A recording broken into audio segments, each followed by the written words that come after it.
মিরাজ কিন্তু আপনার আন্ডার 19 থেকে মিরাজ একজন টপ পারফর্মার।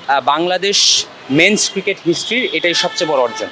ও যদি ভালো মেনটেন করতে পারে বাংলাদেশের জন্য একটা ভালো অস্ত্র হবে সে। আসলে খুবই প্রমিজিং।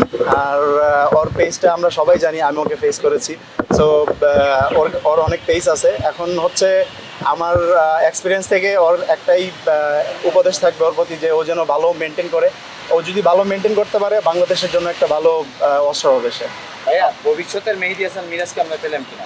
সাকিব আল হাসান, মেহেদী হাসান। আসলে মিরাজ কিন্তু আপনার আন্ডার 19 থেকে মিরাজ একজন টপ পারফর্মার। যখন টিম যখন প্রেসারে থাকে তখনই মিরাজ আসলে ভালো করে। তো মিরাজ অনেক আগে থেকেই ভালো খেলতেছে। আর এখন যে Redmi 13 স্টাইল বানাই দুনিয়া কাঁপায়। টুর্নামেন্টটা সে শেষ করে আসলো, আমার কাছে মনে হয় যে এই পজিটিভ যে এনার্জিটা সে নিয়ে আসছে, এটা তার ফিউচারের জন্য খুব ভালো কাজ দিবে তাকে।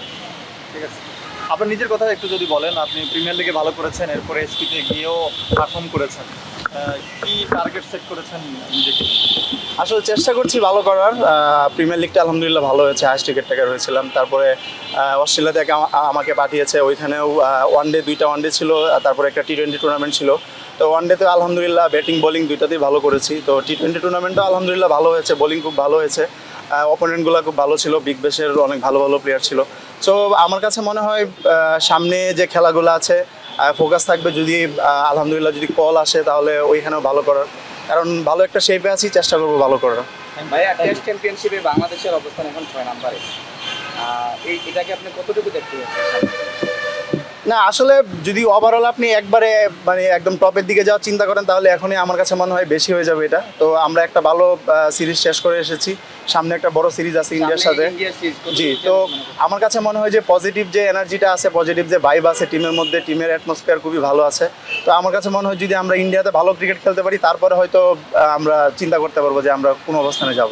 ডেফিনেটলি আম প্রিটি শিওর যে মাননীয় প্রধান উপদেষ্টা অন্যান্য দেশ নাগরিকের মতোই অত্যন্ত খুশি হয়েছেন এবং আনন্দিত হয়েছেন।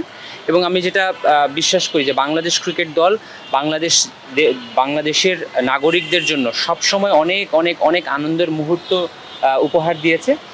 আপনারা জানেন আমরা দেশে একটা বিশেষ পরিস্থিতির মধ্যে দিয়ে যাচ্ছি, যেখানে একটা দেশ গঠন সংস্কারের কথা হচ্ছে। এরকম একটা সিচুয়েশনে বাংলাদেশ দলের এই অর্জন আমি বিশ্বাস করি বাংলাদেশের নাগরিকদের মধ্যে, বাংলাদেশকে যারা ভালোবাসেন, বাংলাদেশের সমস্ত নাগরিকের মধ্যে একটা একতা তৈরি করার একটা শক্তি হিসেবে কাজ করবে বলে আমি মনে করি।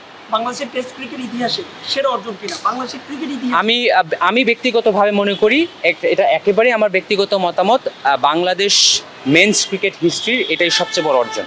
এবং আমরা এটাও জানি বাংলাদেশ ক্রিকেট দল বাংলাদেশের বিভিন্ন কঠিন সময়ে বাংলাদেশকে যেভাবে একত্রিত করেছে, অন্যান্য ইভেন্ট সেভাবে করেছে কিনা আমি জানি না। অলরেডি বলছে Bangladesh cricket team players Bangladesh জাতির জন্য এরকম একটা অবিস্মরণীয় সাফল্য নিয়েছে।